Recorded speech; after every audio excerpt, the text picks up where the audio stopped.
Ladies and gentlemen, welcome back to the Dante's game playthrough. We're going back to classic Dante with weapons made of bone. Oh yeah, the shotgun gets skins too. Not Is really why sure wouldn't why. Well, I'm not really sure why they picked the shotgun out of all the weapons because only the axe, scythe, and shotgun have weapon skins. All the other weapons in the game don't. Is there? I would have appreciated skins for the handguns at least. They sort of missed the opportunity to give us, back our classic ebony and ivory and stuff. Is there a reason why you always pick classic Dante for these boss fights? No, I'm just sort of alternating, actually. So it's just a huge coincidence, then. It's just a huge coincidence, yeah. I guess they fall on the even number missions. That's generally how we like to do things with games that have alternate costumes. You show them off when you can. Actually, I got the idea from Johnny with the fusion suit in Metroid Prime.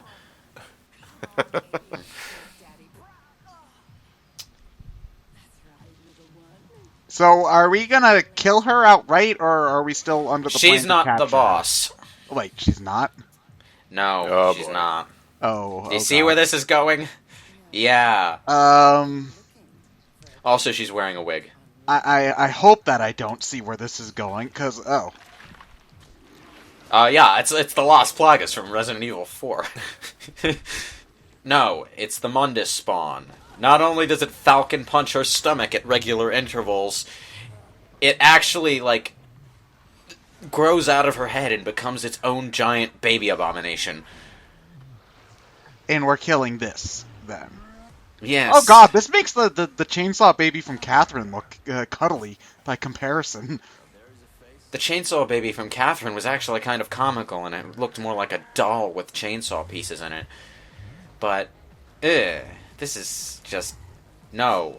Oh, it's got 2 health bars, god damn it. Yes. With two beings. Yeah, here's the thing. You need to do a certain amount of damage to one target, and that exposes the other target. The second health bar is actually really easy to empty. I'm doing pretty poorly at this, though. So I'm guessing this is the thing that's controversial about Lilith, then. No, that's coming, I think, in the mission after this. Oh god. It gets worse? It's after you capture her. Okay. And like I said, it involves Virgil. Oh yeah, Can you you're see right. where this is going? Again, I hope that I'm not seeing where this is going, because where I'm seeing this going is pretty unpleasant. Okay, can we just stop to appreciate that this boss's particular brand of shockwaves is made of visualizer bar? You may not Anyway. like when giant enemies have shockwave attacks, but hey, at least it looks pretty. Anyway, I do appreciate that this enemy moves around somewhat, even if it's a bit slow. But yeah, the real boss... Actually, I tell a lie, the real boss is Lilith. You need to beat the baby up enough so that you can beat her up. Oh, Well, it's she's one of sort of- those boss fights. Oh. The health's going to regenerate after this. Yeah, and she's stuck to the baby by its umbilical cord. Yeah. It's like a backwards baby. Well, Ugh. no, not really. It's a really big baby. Well, that no, came like out the of the wrong mom's end. like the mom's inside the baby instead of other way around. Oh, yeah, you're right. Ugh. Well, they're creative. I'll give them that. It's an Like, possibly interesting concept. Possibly very disturbed, but creative. It's an interesting concept, and honestly, I wouldn't have any problem with it if it weren't for what comes after. Does But I'm- Dante make a umbilical cord quip at the end of this fight? I don't think so. I think it just sort of retracts into her. Yeah, it's a shrinking baby.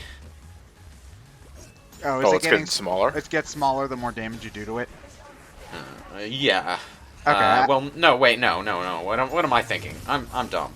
No, it's a shrinking baby, as in it just sort of shrinks after the fight. Oh, okay? Question mark. I have no idea. But it is technically baby-sized compared to Mundus' true form. So, yeah. Oh, I was hoping the giant baby monster would float up into the air and become helpless. Yeah, for the purposes of this boss fight, Devil Trigger is freaking useless. Well, it heals you a little bit at the very least. A little teeny tiny bit. That's health you didn't have before. The healing factor isn't really that improved from the Devil Trigger in the other games to make up for the shorter time you have in Devil Trigger. Well, I guess they might have done that to make it less broken, but I guess, the whole point of the Devil Trigger is for it to be broken, so, I like the design of this boss, but I'm a little iffy on it showing up in a virtual background. What would you expect? Like a womb level? Or? Well, not necessarily, but, it's a very horror monster kind of design. And it clashes with the background we've got going on. Plus, we've already had a virtual background for the last boss. So it comes off as a bit repetitive to me. Like right on the heels of the most interesting stage in the game, too. I guess maybe they might have had a boss fight planned actually like for Lilith, and they just sort of had to change it to the Mundus spawn later, maybe. Yeah. Also, what is with this random extra arm here that exists only to serve as a grappling hook for Dante? It's a very thoughtful baby. Yeah. It just wants to shake your hand as it strangles the life out of you. I saw Lilith scolding the baby earlier for opening the eye in the first place. Yeah. Well, it's a baby. It's going to be an idiot. Yeah.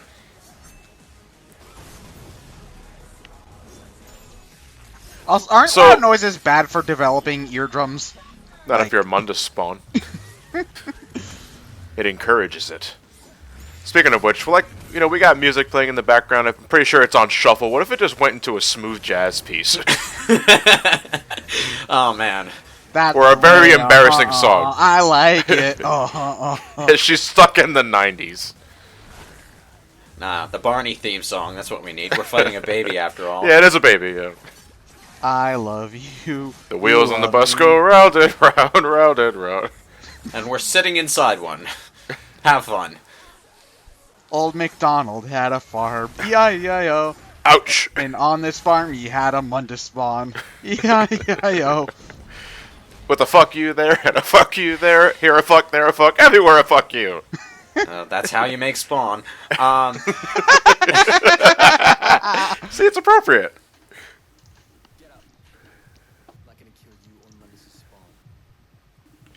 So here we go. Now, I'm pretty sure Dante would have kept his word here.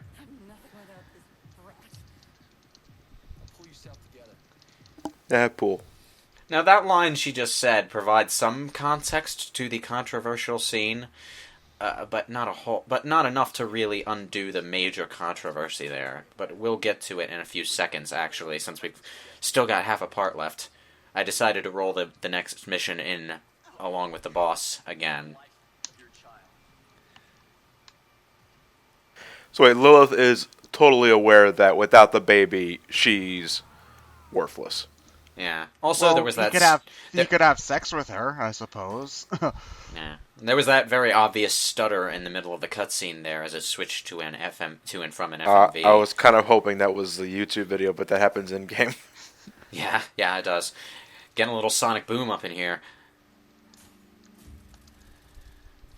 In any case, another mission where you're guaranteed a triple S completion rank. Why do they even give you a completion rank in levels where there's nothing to find? Yeah, because they like throwing out the triple S's at times to encourage to keep playing. Alright, moving on. Past me, move on. Thank you. Oh. I actually stopped recording at that point, I guess. Use the page turn transition.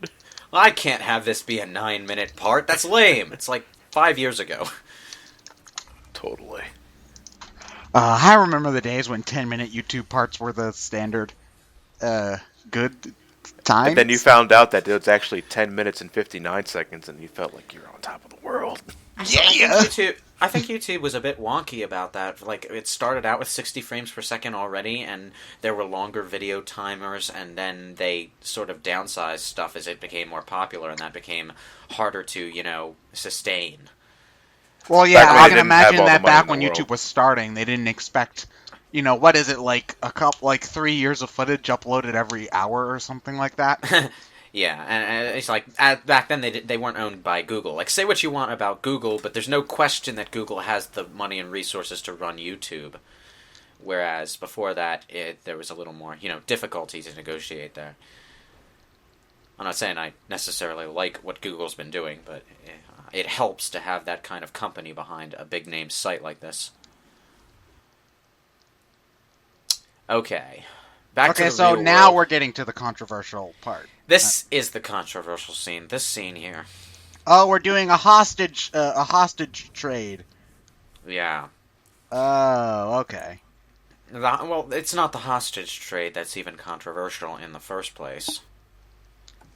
Has he always been wearing surgical gloves, and I'm just noticing now? He does usually have gloves on, yeah, but it makes sense when he's in his regular combat gear because he's in full swordsman mode. You don't want to swing a sword with bare hands. Blisters, just saying. Yeah. Doesn't Dante swing his sword with bare hands? Nah, well, in the classic series, no, actually, I think Dante always has some kind of gloves implemented in his design. But he's supposed Nero has rings on the one hand that isn't a fucked up demon abomination, though. Oh, that's encouraging. The hostage comes out of the car. She can't even stand up. Okay, this trade is off. I'm shooting you now. Oh, gotta make it equal. Give me your kneecaps. Not my kneecaps. Can't you have my arm caps instead? Those are called. Not my leg benders. Fine, Now- your arm benders will have to do. I will appreciate the way this scene is laid out. The way it sort of cuts through her getting up gives a sense of a passage of time that is both dramatic and expedient, so we don't actually have to sit through it. So it's cinematically well executed, but more to the point, it's also a good design choice in the context of a video game, because we don't want to be sitting here throughout the entire very slow hostage trade. Because as you would expect this kind of thing to go down, they walk very slowly across the way toward each other. She's still wearing her heels. Yeah. Well, I wouldn't be surprised if they're grafted onto her body at this point. You know what? That would explain why they were having sex in clothes earlier. They literally what? cannot take them off. Well, no, my mind could have been playing tricks on me, but I could have sworn I saw the heel move separately from the foot, which means they bothered to render the high heel shoe as a separate object. I don't see why they do that, though. Yeah, no, it's odd detail. Maybe It's a just for detail that that- one. Maybe just for that one scene they did it. Maybe. Yeah. Yeah, maybe just for that one. Like, if you get any close look at anything, it's a good idea to put detail into it. Now, as you can see, Virgil has a sniper rifle. Yes, he does. Oh wait, did he shoot her? Not just her. Oh, he killed her and the baby anyway. Because The really disgusting thing that people bring up about this scene a lot is that he gives her a few seconds to realize what he's done before he kills her. what was the why? Why did he Because do that? Virgil is a pragmatic asshole, and he wants to take advantage of the hint Phineas gave them to get Mundus angry. And he didn't wait for Kat to get to the car at the very least? No, he didn't. He's an asshole, and he doesn't care about Kat. This is the second major time that comes up as a plot point. The third major time being the last 10 minutes of the game. So there's at least some foreshadowing. Yeah. Also, one of the most well-known lines in the game is coming up in about 2 seconds. Well, not that. That's this.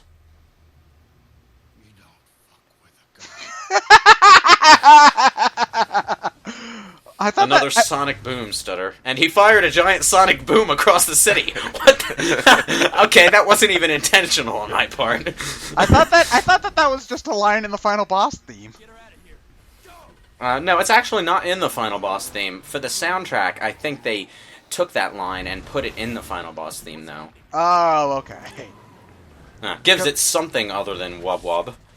Okay, because I remember you bringing up, it's just like, well, you don't fuck with the god. This is something ripped straight the fuck out of Bayonetta. For this one mission, we're going through some time freeze sections with a vehicle that's about to crash, which is something that happens in both Bayonetta 1 and 2 in the context of crash scenes very early on in both games. Yeah, I didn't play. I only played like the first 2 hours or so of Bayonetta, but I remember something like this, even if it might have just been a cutscene. Yeah. It happened in Bayonetta 1 when you're learning about climax attacks for the first time. Well, torture attacks. In this case, though, they actually do use it as a level gimmick. We need to reach a certain point before the slow-motion car crashes into something and get rid of some obstacle that's in the way. Did you see that? What is freezing time right now, though? Why is time slowing down conveniently for us? It's never explained. Well, if there wasn't the whole limbo thing, A wizard did it. Like I don't know if you guys caught it for a second, but when Lewis protected the car for the first time, the car temporarily unloaded for like 3 frames, and you could see Virgil and Kat floating in midair.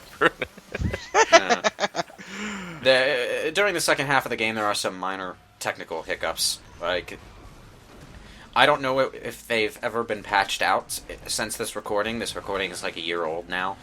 But, yeah. It might just be the PlayStation 3 version, too, because that's the one I'm playing.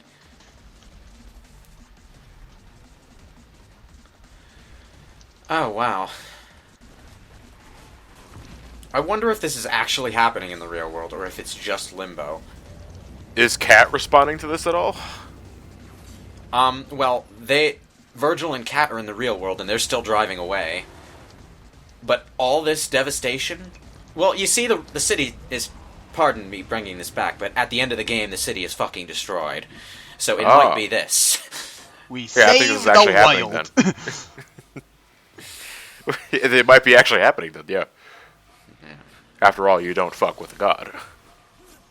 Well, can't Mundus just have another kid? Like after he beats Dante, because we've established that he doesn't care an awful lot about about Lilith personally, and I can imagine that he probably wouldn't be too sentimentally attached to the kid itself, other than the fact that it exists so that his legacy lives on. So, I don't think he'd care an awful lot about which kid he has as long as he has one. So yeah, actually, I mean, I can understand him still being pissed, but still. that scene at the end there just sort of answered my question. The city is fucking destroyed. Yeah. Oh, you have no style points. It's because I didn't fight anything. So how the hell do you get a score in this level? You don't. Well, you fight things, actually. There were some scattered demons and stuff, but, I just wanted to get through, and there was a time limit going on. But if you don't fight anything and you get no style points, the time and completion ratings are just multipliers, so if you get 0 style points, your score is 0.